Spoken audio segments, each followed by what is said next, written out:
Good afternoon, everyone. I'm Lori Lowell. I'm the Executive Director of Home Haven. And this program is all about anxiety.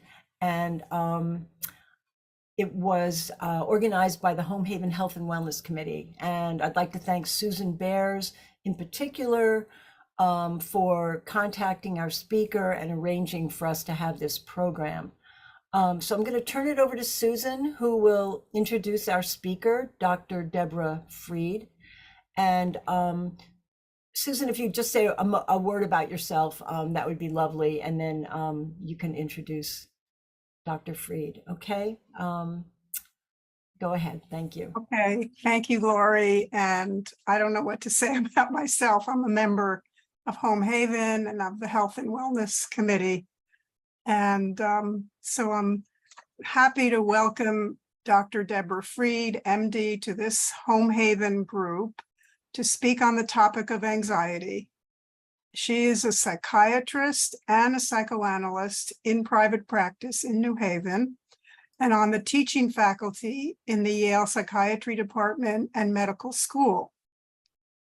Experiences of anxiety usually derive from a complex mixture of the body, the mind, relationships, and society. So as both a psychiatrist and a psychoanalyst, I think Dr. Freed is especially suitable for the topic today because she can draw from both her medical knowledge and clinical experience, as well as a deep curiosity about people and a never-ending quest to understand others and herself. I have known Dr. Freed for I was trying to figure it out, but I think it's about 30 years as a colleague and a friend in study groups and classes. We've had many discussions of our work or whatever was going on in our community, our country, our world, or inside ourselves. She is always friendly, energetic, and full of ideas. Therefore, it is my great pleasure to turn the Zoom meeting over to her so that we can hear her thoughts and talk with her today about the important topic of anxiety, which affects us all. Welcome. Thank you, Susan. Thank you. And thank you people for coming. And I imagine every single one of us on the Zoom screen will have some thoughts and maybe things to say about anxiety. It's ubiquitous. It probably gets on the increase as we age and live in the world we live in. And because you guys are in Home Haven, your weddedness to independence must be pretty fierce. And that's why you're all, I think, from what I understand, in Home Haven. And so you want to be able to understand and managing all kinds of things that you go through in body and mind, like anxiety. So you'll know that anxiety is an emotion filled with tension, worry, discomfort. It can be overwhelming. It can be motivating. It can be immobilizing. We're going to look at it from a psychoanalytic, bit of a Freudian point of view, a little bit, and then very medical, bodily kind of psychiatric point of view. And then I have some specific things I want us to look at that have to do with our world today, the world where the Canadian fires make our air sometimes unbreathable, where gun violence can be rampant, where George Floyd, well, you know, all the things that have happened in this country, and whatever your politics are, I'm guessing none of you find this a simple country to be living in. So we have a lot of reasons to be anxious, both from within and without. And that brings us right to Freud. So we're going back more than 100 years. He began writing about this in the 1890s. Don't worry, I'm not going to get too Freudian or for too long, but it's very organizing and grounding to think about his immediately bringing us to the bodily side of anxiety. And he brings us to the cultural surround of it. So, you know, he was Europe in the 1890s. So let's give that a caveat that this was limited to a certain culture.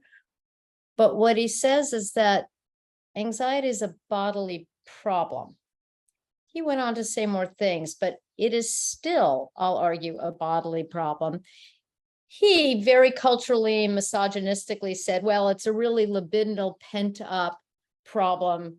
And he really was thinking about probably his own and other men's bodies and the problems of unfulfilled sexuality. So if you don't have proper or adequate orgasms, you're going to be anxious. So it's a bodily problem. It has a bodily solution. He did not stay in that zone. That was kind of his first phase of thinking, ooh, anxiety is because of sort of bodily toxins. I should just say something else. As Susan said, I'm a psychoanalyst and psychiatrist. I am not a psychopharmacologist. So while you might think that as an MD, I'm interested in pharmacology, I'm really not very much. So most of this is going to be pitched towards how the mind works, how the body and mind work together. But the treatments that I'll be recommending won't be particularly pharmacologic. I hope that doesn't disappoint people, but there you have it. All right, so Freud is saying, look, there's a problem with sexual excitation. It hasn't been sorted properly. And once you satisfy it, you won't be anxious anymore. That didn't last too long, because then he began thinking rightly that didn't fully make sense, because he was bringing in the mind. He was recognizing that we do not operate as sole agents in our bodies and minds. We operate as cultural ones, as social beings. And with that in mind, a lot of our anxieties are not just about something going awry in our bodies, it's something going on in our relationships with people. And the expectation that things may not go as we wish. So I began realizing that the place that anxiety starts can be in the mind when people are trying to sort out relationships that don't go as one might want them to. And to that end, anxiety can be very useful. It can be a signal that something is awry and you have to do something. Sometimes the signal comes from without. The bear on your porch will get you anxious, and you will bang on the glass or run and hide in your house to get away from it. The thought of a bear on your porch makes some people unable to sleep. We might call that an excess of anxiety. The thought of a bear on your porch might get many of you to call your home haven friends and say, wait, are you worried about bears on your porches? And people say, yeah, kind of, sort of, maybe, let's talk. And you might feel a lot better. And I think Freud was beginning to realize that it's really not just a single body having anxiety because of sexual prohibitions and inhibitions, that these experiences we have of feelings of tension are really having a lot to do with our social surround. And that you can transfer, if you will, the idea of anxiety from coming from a bodily problem to one of something going on in your mind with, at times, an overreaction to something that you're fearful of. But even more interestingly, I think, is when the source of anxiety is from within your own mind because you rev up your own worries.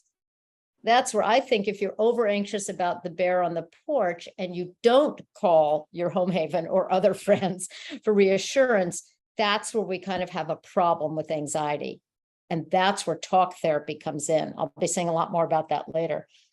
So I'm kind of tempted to see if you have questions or thoughts now, but it's been suggested maybe I just keep going, because this Freudian kind of background is just merely a beginning of things. So unless I see a lot of hand waving, and I don't, I will go on. The other thing is that our concerns of anxiety can get us to put things out of our mind. So the early idea was because we repress some of our impulses, maybe sexual ones, back to Freud, we get anxious.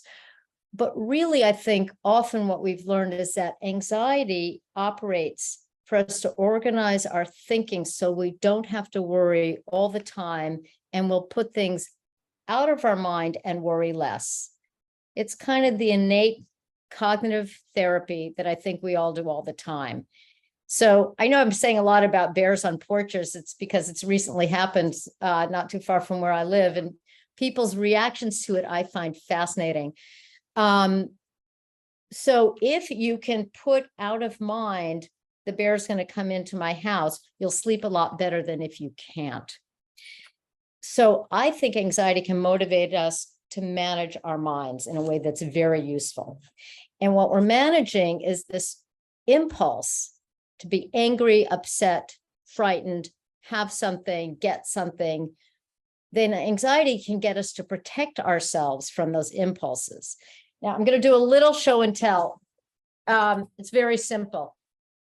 This is my whiteboard, and usually I teach in classrooms where you have a real whiteboard on a wall, but this is portable. So what I'm talking about here is that we're going to have an impulse.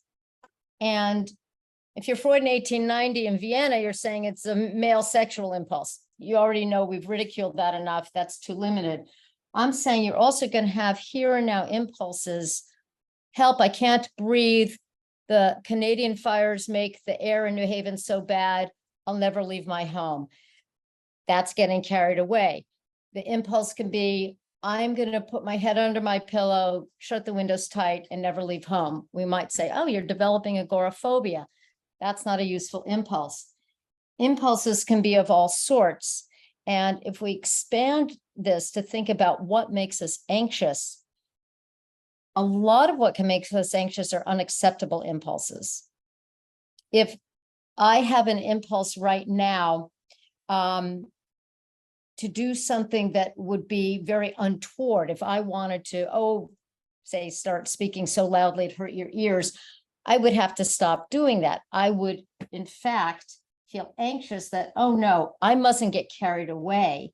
And in fact, I will modulate my voice. This comes up because recently in the classroom, someone said that my co-teacher and I were speaking variably too loudly or too softly. So I began thinking about what's the impulse as a teacher. I probably err on the side of being loud. So I've learned, hey, that's not nice. People don't like that. Get quieter. This is very familiar. This is a triangle from impulse to anxiety to defense that students of the human mind will recognize. And it came up in the Menninger Clinic, probably in the 1950s, 60s, 70s. And it's called the triangle of conflict. And it's saying we're all fighting our own internal impulses all the time. They give us a feeling of worry of one kind or another. So we protect ourselves in ways that are useful. Sometimes the way we protect ourselves are not at all useful. Now we get back to when anxiety is a motivation versus a problem. So speaking of Menningers, because the world is sometimes a small place, a really wonderful psychiatric summary of anxiety came out not too long before the pandemic by scholars at Menningers, which is just interesting because they've been scholars of the mind for such a long time that they come up with that triangle I showed you, which I think is a wonderful kind of depiction of how minds work, but also anxiety in later life. Now, this is a recent paper that was about people over the age of 65 and anxiety. What is it? What does it look like? And how should we treat it? So I will also say it dovetails with Dr. Petros Lavounis's essay in the New York Times yesterday. I think probably a bunch of you saw it when he did a nice job summarizing when is anxiety helpful and when is it a problem, and then what do we do about it? So I wouldn't be surprised if you all have things to say about that. I found it very useful and sort of syntonic with things I'll be saying here. Here's the thing about anxiety in later life. It's like anxiety in early life, but with a couple more problems. Early in life, and apparently 99% of anxiety disorders start before the age of 50. So if you're having a new onset anxiety disorder in your later life, that really warrants a look-see. And a lot of what I'm going to say now is, something's going on in my mind and or my body. When does it cross the threshold of getting help? So I think that's where a lot of us live, wondering those things. Young and old, we suffer from generalized anxiety disorder, or GAD, panic attacks, simple phobias, social anxiety disorder.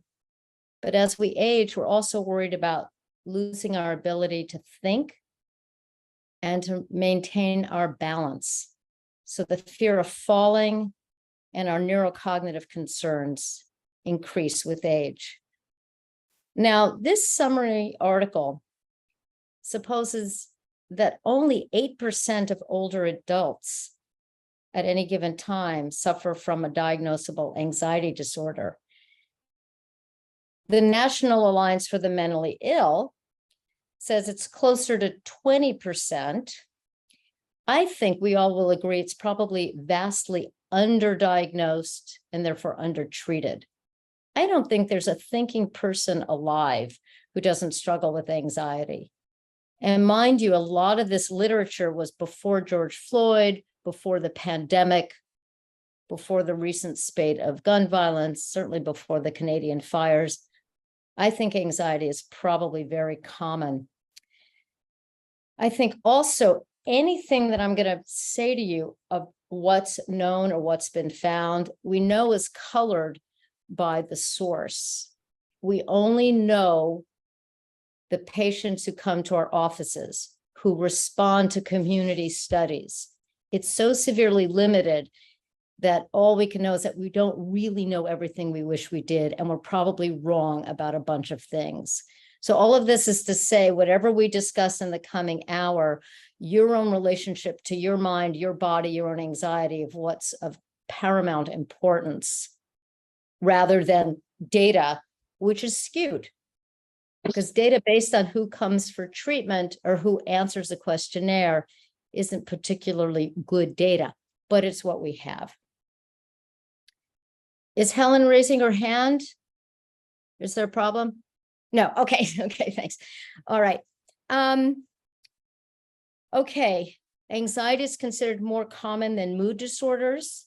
Older adults being defined here as over the age of 65. It's associated with, I think a lot of us won't like the following, looking at the names on the screen.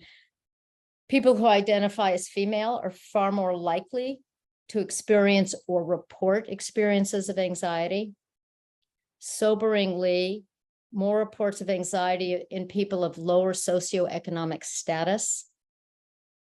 Unsurprisingly, more reports of anxiety in people with comorbid medical illnesses and with disabilities. That being said, I can't resist a little sidebar here.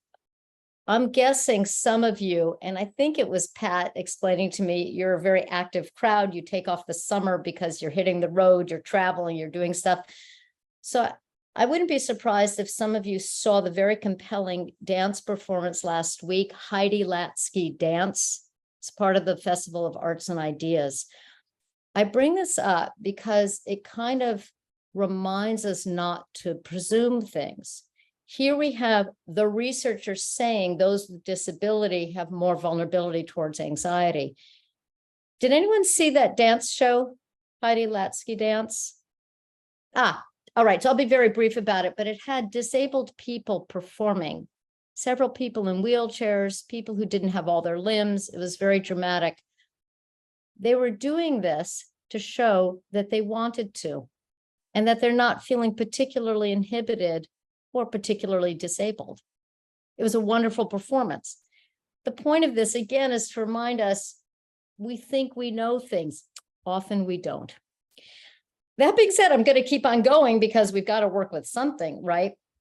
Okay, so I think we can agree that anxiety is probably underdiagnosed, undertreated. And there's a huge overlap with medical illnesses. And I want to go through a bunch of these with care. Yes, Cecilia. Yes. What is the difference between anxiety and depression?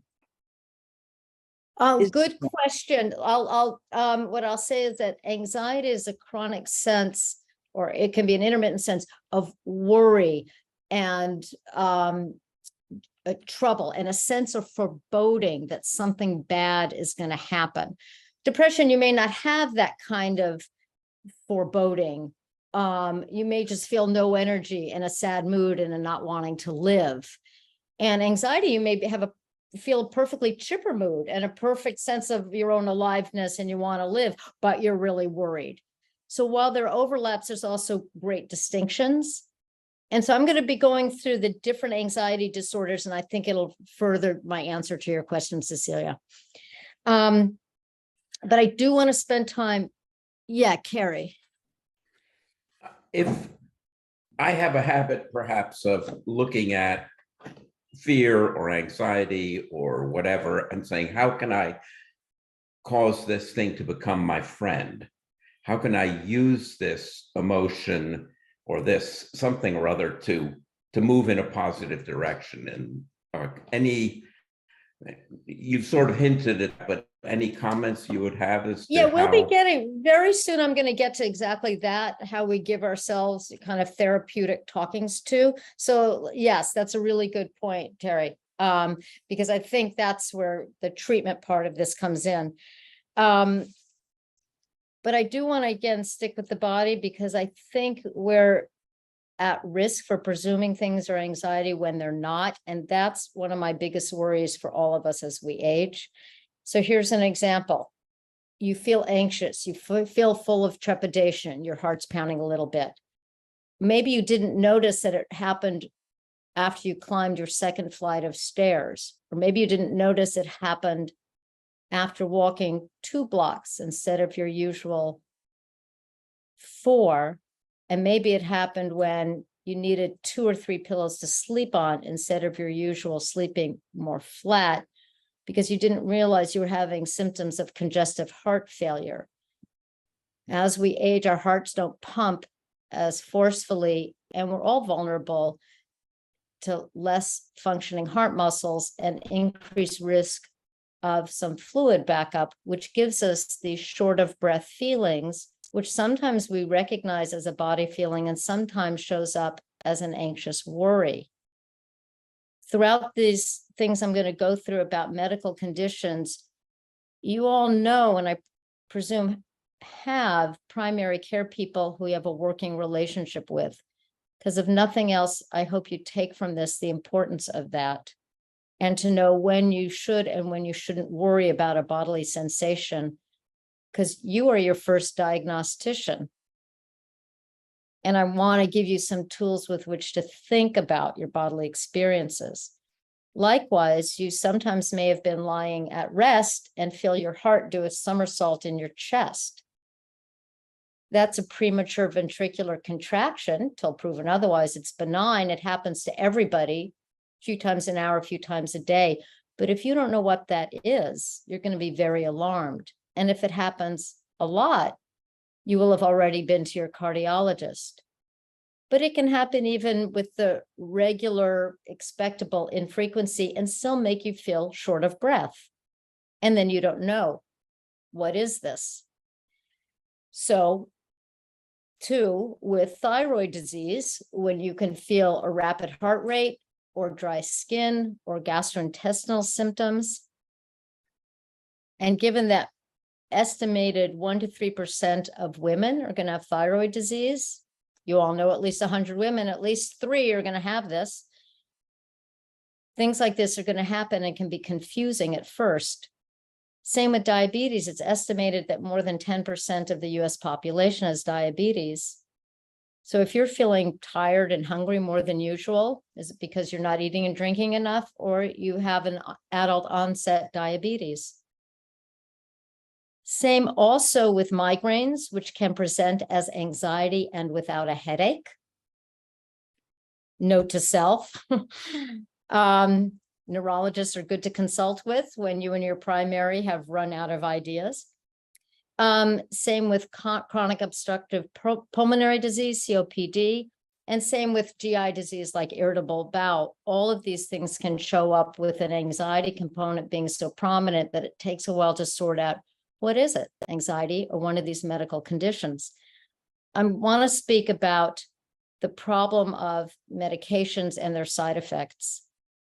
I'm guessing many on this screen have had to have rounds of steroids.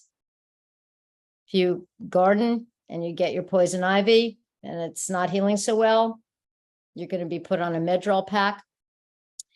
For some people, as low as 20, for some more like 40 milligrams a day of prednisone confers on you severe symptoms that so mimic anxiety that I think it's worth looking at them. On that amount of prednisone, you can have trouble sleeping, you can have trouble concentrating, you can have a receptive aphasia where you can't really understand what people are saying to you. You can be irritable and angry, you can have problems sleeping. You can have symptoms that look for all the world like mania with pressured speech and more energy, doing things you regret. I don't think this surprises most of you because you live in the world and you and your friends have been on steroids. The withdrawal from which can also be a problem. So being on them and then tapering off them can all have to do with anxiety. And sometimes people forget that they are on or recently tapering off of medicines like steroids. So they might present to see a psychiatrist like me, and it can take a while to realize this is not a primary psychiatric problem at all. It started with poison ivy. So I think things like this happen and we need to be mindful. Same with side effects from, for some people, antibiotics, decongestants, allergy treatments. Dextromorphan is now increasingly popular as an adjuvant treatment for depression, and it makes people sometimes feel very strange, which brings up how any treatment for depression, like your basic Lexapro or Prozac, can backfire and make you feel worse and more anxious. And we see that a lot. It's alarming to think that many people first respond to that kind of thing by raising the dose of their Prozac or Zoloft and get much worse before somebody figures it out and lowers it. So I'm not campaigning against pharmacology. I'm just saying, let's keep our minds open to thinking about how pharmacology can backfire. And you all know about the role of caffeine in anxiety, I'm sure, but also remember that caffeine is in medicines like Anacin and not just coffee and tea. So that's my medical spiel. It's really a call for all of us to have good working relationships with primary care physicians, because your main question is, when do I call you? And different primaries will tell you different thing. Oh, the gallop in your chest, don't call me for that. But you with a certain cardiac history, you do call me for that.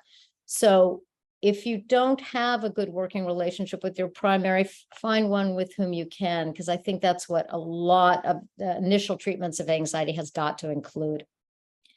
The most common form of anxiety in us older folks is GAD, generalized anxiety disorder. That's when you have anxiety most of the day, most days for at least 6 months. It's common, it's really painful. It's an excessive worry that often is about your health, about money, about becoming disabled. Half of cases of GAD do start when you're older than 50 years old, which when you think about most anxiety disorders start earlier, there's a whopping tilt in prevalence of GAD in the older age. I think for reasons of worry about health, finances, and where our lives going. The best treatment, I think, for this is talk therapy. Now, somebody earlier said, oh, I tell myself not to worry. I think it may have been Carrie. I think this is where when we do our Q&A, I think all of you will have things to say about what you do about the kind of all day, everyday anxiety that I think is pretty common for people to have. Again, especially since the pandemic, especially since politics in this country, George Floyd, and et cetera. Most commonly, people go for CBT, cognitive behavior therapy, for their generalized anxiety disorder. That's not the kind of work I personally do. I do more exploratory psychotherapy. So in my kind of work, it's where somebody comes in anxious I'll give you a very mini example, and you'll see what I mean right away. A middle-aged gent at his own birthday party has a panic attack. He's never had one before in his life, and he feels chest pain, chest tightness, palpitations. He's sweating, he's nauseated. They call 911 because maybe it's a heart attack. He goes to the emergency room, gets the $1 million workup, and they say, it's anxiety, get them to a psychiatrist. It was his birthday party. It won't surprise you when I say he was turning an age that meant a lot to him. This guy was turning 50. And he was becoming, in his mind and body, less potent. His sexuality, his professional identity, his family relationships weren't what he wished. He was panicky. He, it turns out, was having all the symptoms of GAD. He was anxious most hours of most days for at least the 6 months leading up to this birthday.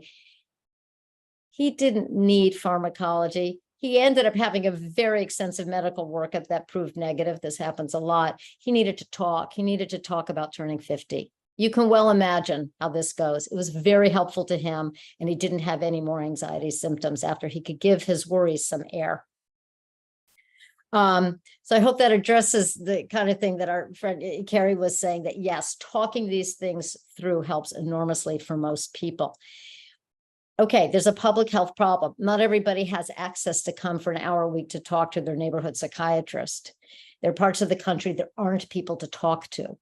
This is where pharmacology is just a good public health mission, and the SSRIs are a good treatment for GAD, not the benzodiazepines. So if you or loved ones are being given, and the benzodiazepines are Valium and Xanax and Ativan, these are not good long-term treatments for anxiety disorders. I think it's really important to know that. They're fine in the very, very short run. If you need a low dose of Ativan to take a plane, fine, no harm done. Your day for a few months, then you're addicted, and that's real trouble. So for GAD, it is tempting to use these medicines, but they are the same as alcohol and the receptors in the brain. And none of us would advocate taking a stiff drink every 3 to 4 hours to treat anxiety. At least I don't think so. Same with these medications. They're really not recommended in chronic anxiety disorders. The SSRIs, like the Prozac and Zoloft and Lexapro, they're fine. They're safe as we age. There are some minimal side effects that you need to think about, a little bit of coagulopathy, a little bit of bone density problem, especially in women. But if you're starting that at our age, you're probably going to have bone density problems from other factors, not from your Zoloft, so not to worry.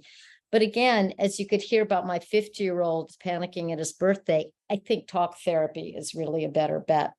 And I think insight-oriented talk therapy is very powerful. More people go for CBT.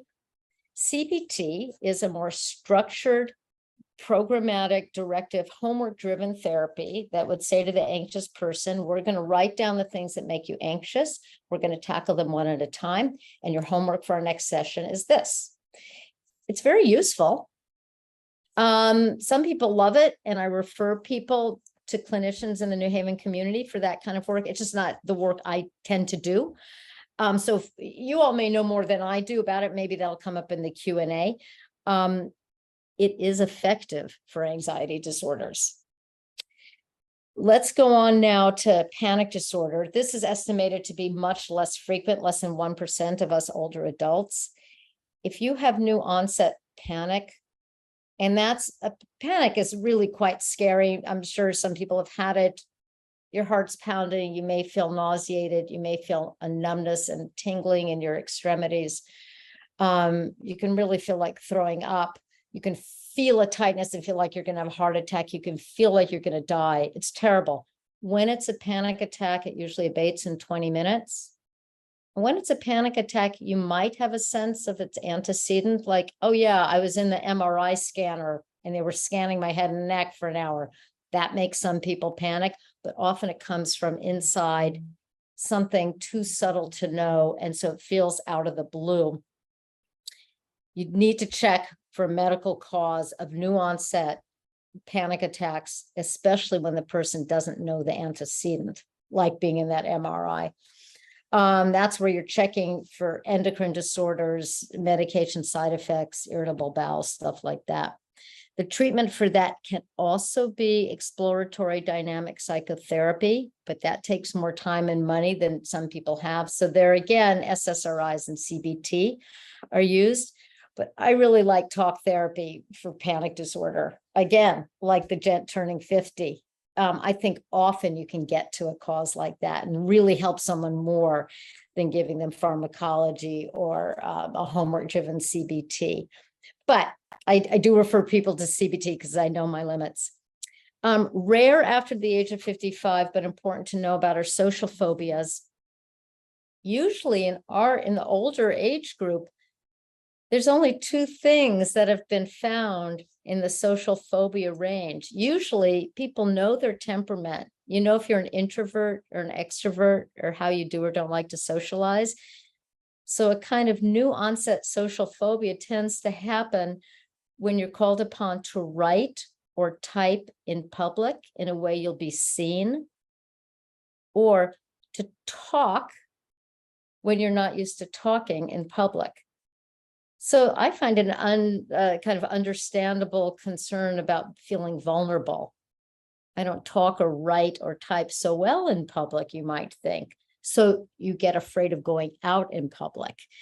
Talk therapy is the treatment of choice for that one to sort out what you're worried about.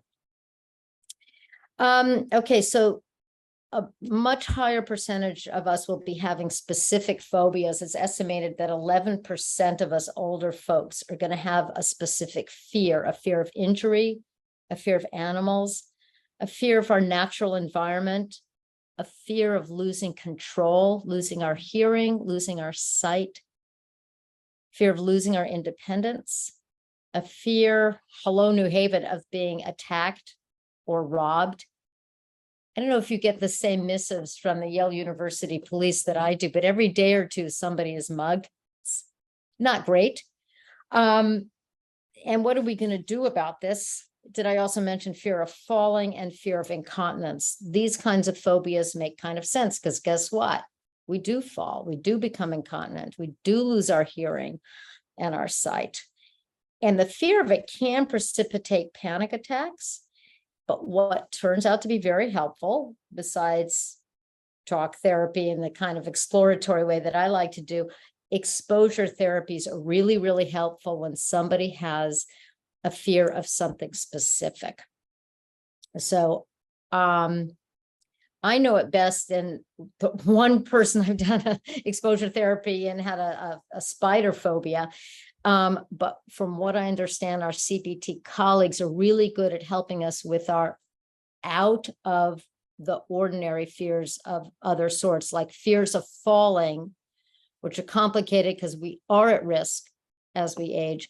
But if we fear it so much we stop going out, that's a call for a CBT desensitization treatment where you gradually kind of relearn to walk outside your house. If you have questions, we could talk more about how you might get desensitized for that. It is estimated that 20 to 85% of us olders have a fear of falling, even without having a history of such. And that goes up with female gender, age, and any history of dizziness. That certainly has a negative impact on us all. And I will say some of the treatments for these physical fears are as simple as physical therapy and exercise, hip protectors, movement plans like Tai Chi. And there's a new virtual reality system to help us be less frightened of falling and therefore frightened of walking. More on that from someone else because I just learned about it. But apparently there's exciting virtual reality experiences ahead. Okay. I have more stuff I can say about sleep and the difference between daytime and nighttime anxieties. But I just want to ask the administrative leaders of our Zoom, I guess, Pat, And Susan, should we have Q&A now or should I keep going? Well, I think people probably have questions, and it might be good to open it up, and then you can add some about sleep. I know people often feel more anxious as they're falling asleep, Yeah, and then they stay up, you yeah, know, thinking about something that happened during the day or that's on their mind, that's unfinished business, or so that's a common experience. And also, I know of people who get anxious that they're going to get anxious about falling when they've tried to fall asleep. So they're already anxious during the day, thinking about being anxious at night, and they can't fall asleep. yeah. So it gets complicated. Can you say something about that? I'm really happy to say stuff about sleep. I think it's probably one of the most common anxieties. So the literature on sleep hygiene is very mixed. It's not as good as we want it to be, but we all have to know sleep hygiene. I'll say a bit about it. I suspect many people on this Zoom know a lot about sleep hygiene. This is the basic thing. Have a regular sleep and wake schedule, no matter what day of the week. Basically, know you're going to sleep and you're waking up time of day. For many people, it's something in the, let's say, 11 to midnight-ish to go to sleep, and then waking up somewhere in the 6 to 8 a.m. Sleep experts say, get clear on it and do that. And in the hour before your chosen time to go to sleep, no screens, not too many liquids. Certainly, you know better than to have had caffeine or a lot of chocolate in the maybe 6 hours before you go to sleep, especially those people sensitive to caffeine and chocolate. And if you're going to be watching TV or reading something, it can't be too jazzy in the hour before sleep. And for most people, it's really good to have a number of routines that you put in there in the hour before bedtime, such as washing up, brushing your teeth, personal hygiene things. Make sure that your bed is a place only for sleep, reading, not too jazzy things, intimate relationships if you have a bed partner. Your bed is not a hangout spot. It shouldn't be where you routinely watch TV. It shouldn't be where you sit and do crosswords. That sleep hygiene, though it's imperfect, really has taught us that you have to train your brain. The bed is where I sleep. It's between, say, 11 and 6:30 all year round, 7 nights of the week.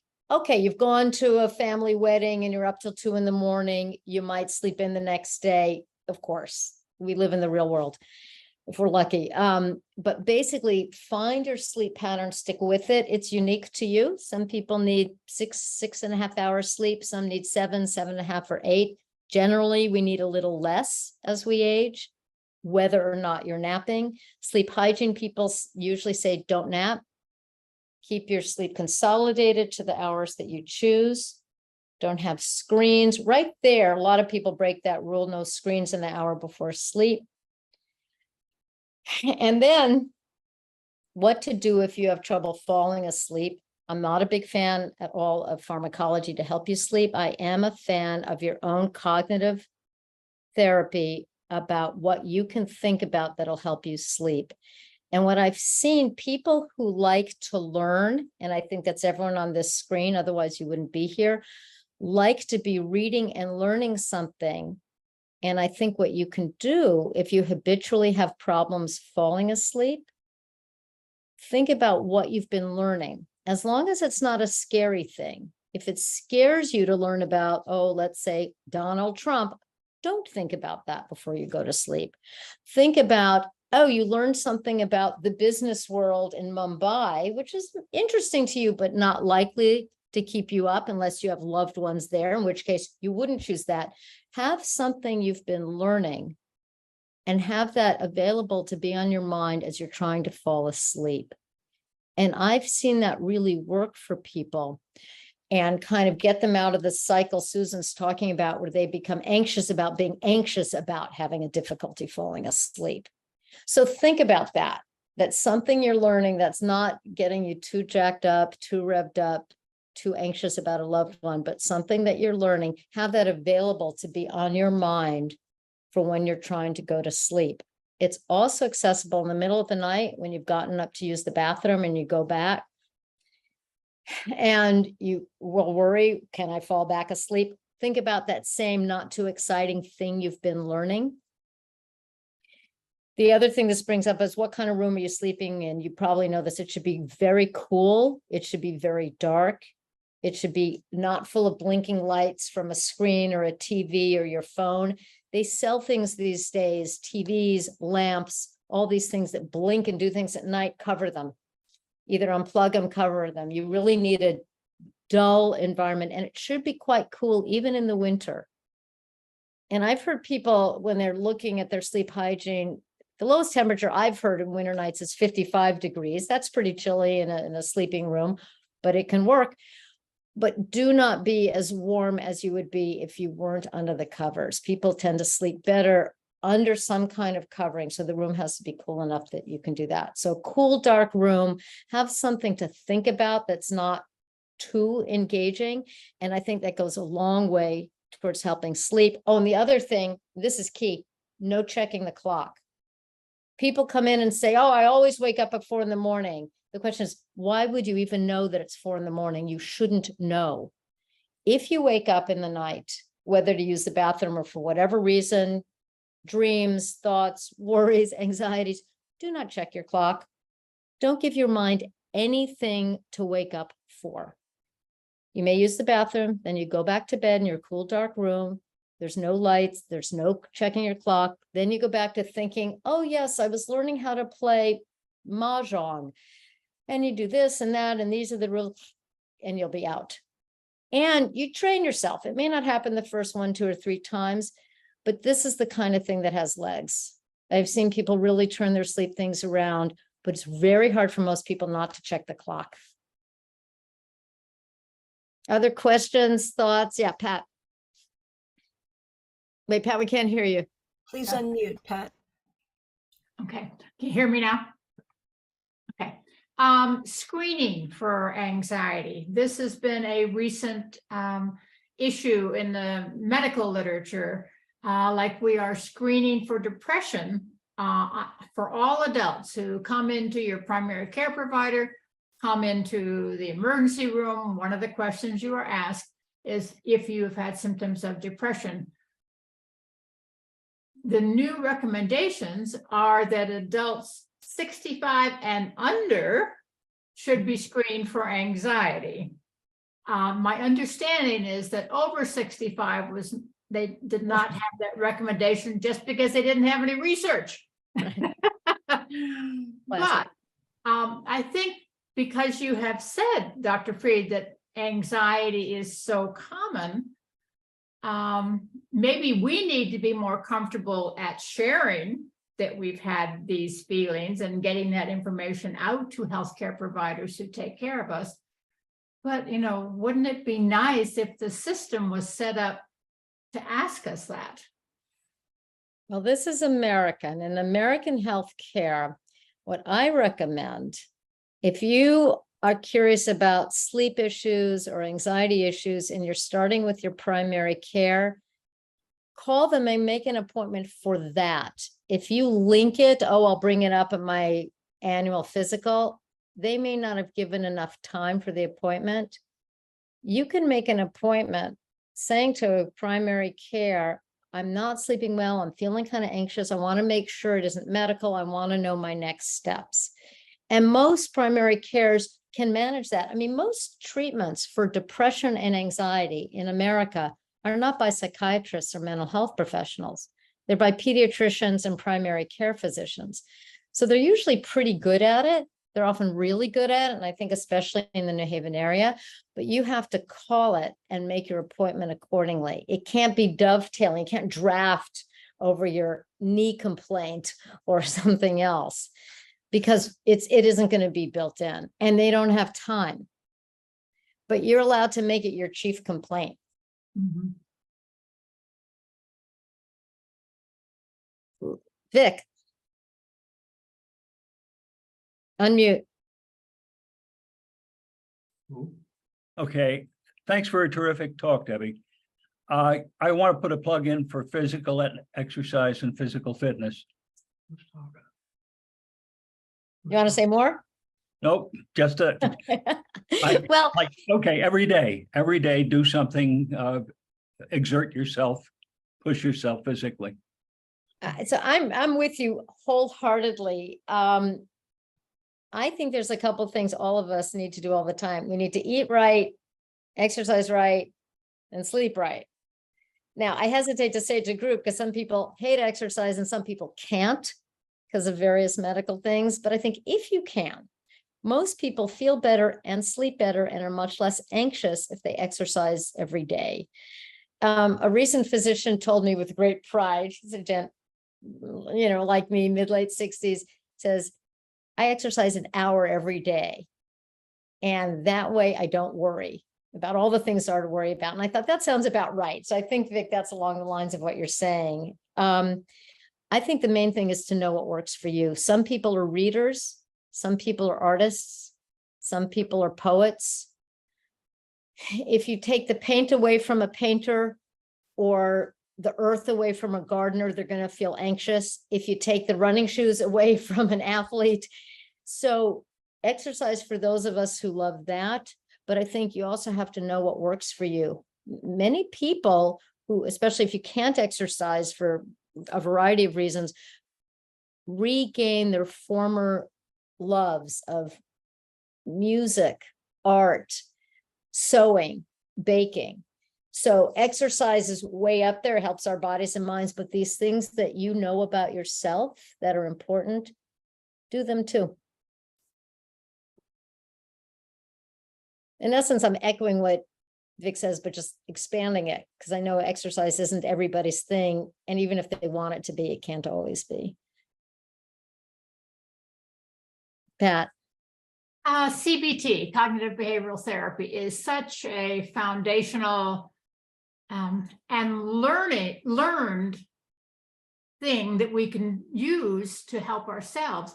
Can you give us a couple of examples of that?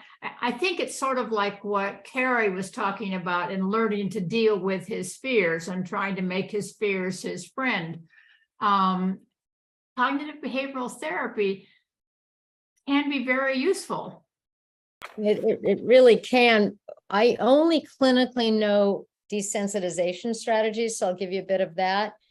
The kind of thing Carrie mentioned, the sort of telling yourself it's all right, the kind of put my worry in a box and put it on a shelf. That's about what I know about it. I mean, my patients will teach me more, and you all could probably teach me more than I know because I don't do that work. But let me say a little bit about desensitization. If you find, for example, that you're not going out of the house since the pandemic, or since you broke your hip and needed a hip replacement or something, the basic principles of desensitization are as follows. You make a list of 10 things, starting with the least going to the most scary. So the least scary thing is I'll open the blinds on my window. And the most scary thing is I'll put on my walking shoes and hike for 10 miles. So those are dramatic opposites for a person who's having some agoraphobia because of, let's say, this theoretical hip injury or pandemic anxiety and things like that. Then you have them fill in the blanks. So the least anxious thing is the blinds are open. Then the windows are open. Then I open my door and look out. Then number 4 is I go out to my own yard and spend 10 minutes. Then it's I go out and walk around my block once. And you only progress to the next thing when the thing you're doing gets to about a 0 or a 1 on a 0 to 10 scale of anxiety. So that's the basic desensitization paradigm. And you can do it to yourself. You can also do it in consultation with the CBT therapist. I refer to people in the Haven community, and I think there are many wonderful clinicians. More about it, I kind of defer to the group. the kind of thing Carrie mentioned that others may have to say about it. If things have worked for you, I'd be eager to hear. But again, it's not work that I do, so I only know a little bit about desensitization strategies. I mean, I think you get the gist. These are stepwise gradations towards things that overwhelmed you if you did them all at once. But if you do them one step at a time and only progress when the thing you're doing doesn't make you anxious, you gradually become less anxious and do more. That's any CBT kind of paradigm. And Susan, you're going to unmute. How do you differentiate between garden variety anxiety that is absolutely legitimate? I have to be at this important family gathering. I have to fly. Flights have been canceled right and left. Am I actually going to get there? And anxiety that merits some kind of more aggressive therapy. That is a great question, because I think that's happening to us all. Flying is impossible. Flights are canceled. The weather is terrible. There's a tornado everywhere. There's smoke in Chicago. They can't go outdoors. I mean, that's reality. And even Freud understood that kind of anxiety. That's real anxiety and not neurotic anxiety. The first thing I think, especially given that you all are in Home Haven, is the first thing I would do is run it by some friends and acquaintances. Say, listen, I'm kind of scared to go to this family thing where I have to get on a plane and do all this. If several of your friends say, I totally get it, I'll help you pack, or, how are you getting to the airport? Let's think about that first. Oh, really? You're changing planes twice? Maybe rethink that, get a nonstop. And then if you're feeling better, that answers your question. If you're not, if you run your situation by trusted friends, family, and colleagues, and you get more anxious or are no less anxious, and then in fact, if you're having trouble sleeping and it's interfering with your ability to work or plan, you can't figure out what to pack for this trip, you forget if you gave the couple a wedding present or not, and you can't figure out how to find that out, all that stuff, and it's interfering and it's lasting, that's when you might start with your primary care. And one thing is, first they're going to make sure your electrolytes, your CBC, your blood glucose, your blood pressure, EKG are normal. Because what if it's a new onset thyroid disease? Yeah. Easily treated. And this is where primary care people are so great. They run a few tests, they do a simple physical exam, they rule out half a dozen or a dozen things. But the main thing is functionality. If you're anxious, but you get reassured by friends and you're functioning, that's very different than if you can't feel reassured and you can't function. So I hope that helps. What's your sort of Yeah, threshold? no, that's very helpful. Thank you. Yeah. Okay, Carrie? I will say, speaking for myself, that I tend strongly to be in the happy-go-lucky realm, and therefore I don't suffer from much anxiety, although especially at a planetary level, societal level, I do. And it is, well, I recently read a quote from Rilke that I've found some comfort in, which is, live with the questions as if they were in a locked room. You don't have to have the answer now. I don't have to have the answer now.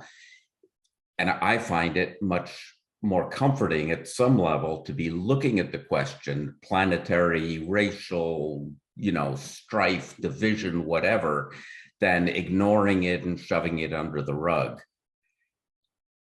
So I don't know. I'm just putting that out there, that I think I love what you say about talking to other people. I think it's very helpful. But I think looking at questions, living with questions, not necessarily having to have the answers. And, I know there's another point to this, that the truth is we do not know what's going to happen tomorrow. We don't know what's going to happen 5 minutes from now. And that, I think, is a powerful key. I think, Carrie, you're pretty lucky. I am. Nice and happy. existential stance. So good. Go you. Lori. I have two thoughts that I wanted to share. One is something I'd like you to comment on, but first I want to share just a kind of a funny, really an interesting approach, which my mother used.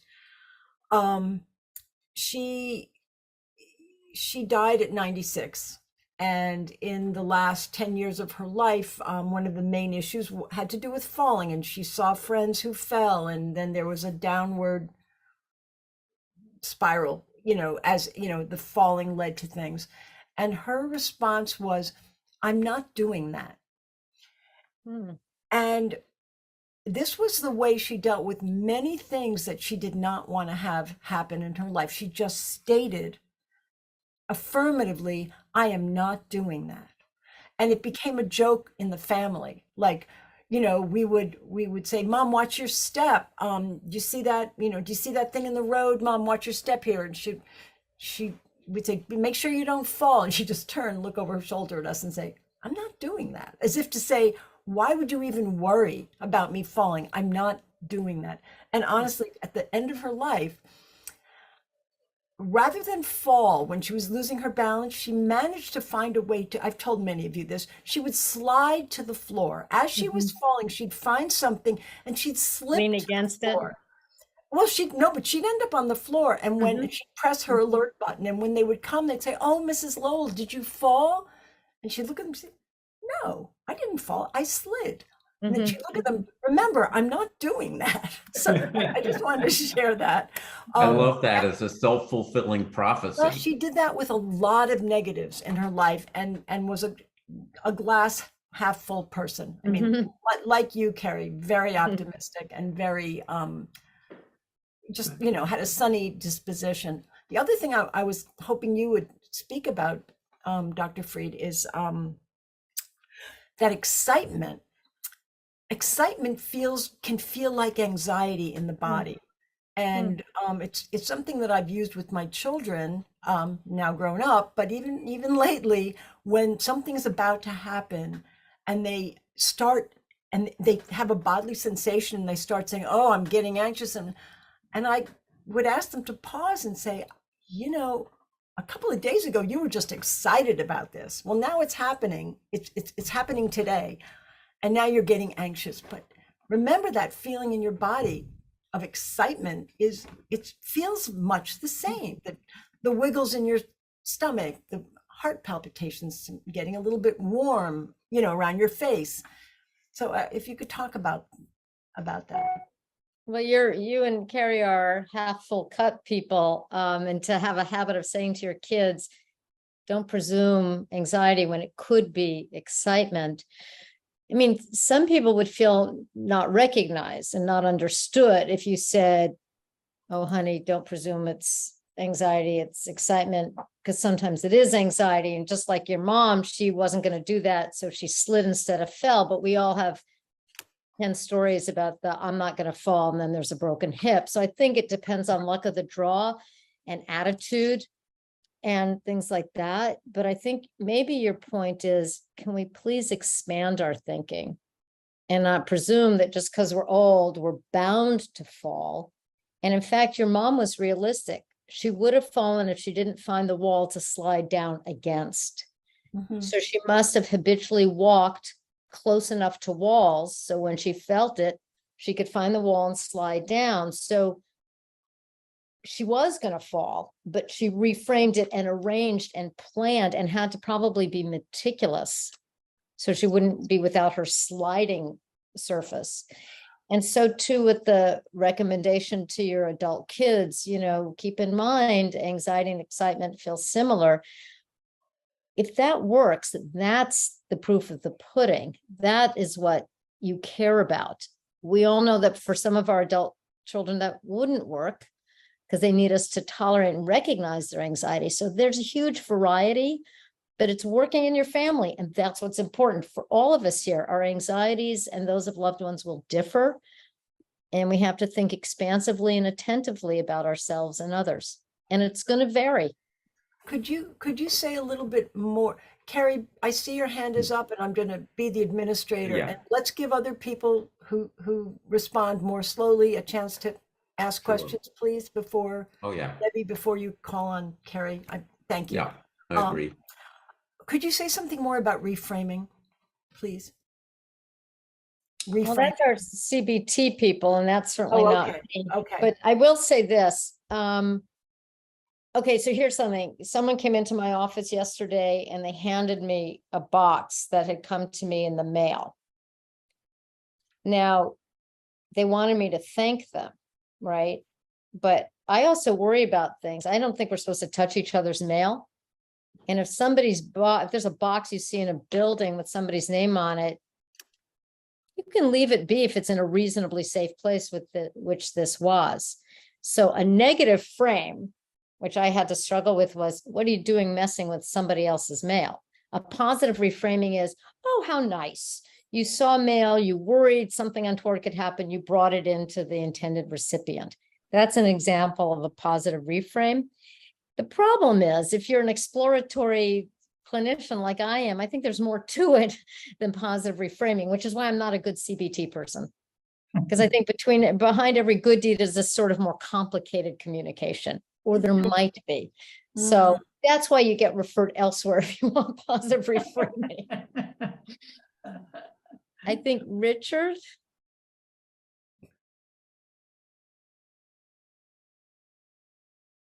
I found this much of this a mystery. I'm 81. I have my anxieties. They're mostly about the future, politically and geographically. Some years ago I was falling. I went to therapy. I'm not scared of falling anymore. My brain was retrained, and I'm not clear why this is such a anxiety for people. So many of these things, why they're anxieties, they're outside my frame of reference, and what's in my frame of reference seems irrelevant to what we're talking about. The end. You're also lucky, and it's interesting you stayed on the Zoom. It suggests you were curious or something. But yeah, some people are more. I kept What's hoping for something. Well, I'm sorry if you're disappointed, but I think many people are just constitutionally more vulnerable to anxiety than others. And I think probably some of that is innate and probably some is genetic, and a lot of it is exposure. If you were born in Syria in the past 10 years, you have a different relationship to trauma and anxiety than if you were born in Paterson, New Jersey 10 years ago. So it's nature and nurture.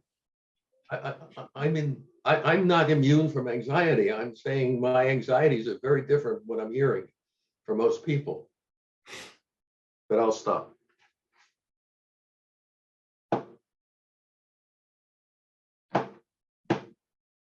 So can Carrie ask another question? Anyone have a question or a comment? It's 1:14. Why don't we have Carrie's question, and then if any other person has one more, just in case there's someone out there that we haven't heard from. I had a 7-word reframing recently that I thought was particularly powerful, which was, your suffering is not despair, maybe it's desire. Sounds like a reframe to me. And I think when you're in despair, you give up. When you're in desire, it's more like, I want to get there. I'd like to have that, rather than it's impossible, it's hopeless, whatever.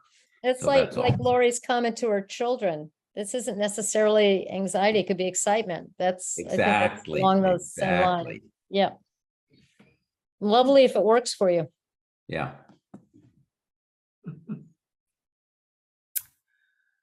Okay. It's time. Not seeing any more questions or comments. Pat, do you want to help us wrap up? Well, I just want to thank you, Dr. Freed. This has been a very informative, interesting, and it's true that all of us come to this with a different set of life experiences, and therefore a different set of possible anxieties and ways of dealing with them. But recognizing that anxiety is common and that anxiety can create stress and uncomfortableness and interfere with our ability to do things in our life that we want to do is important for all of us. And to identify, as you said, check with others. Do they have the same feeling?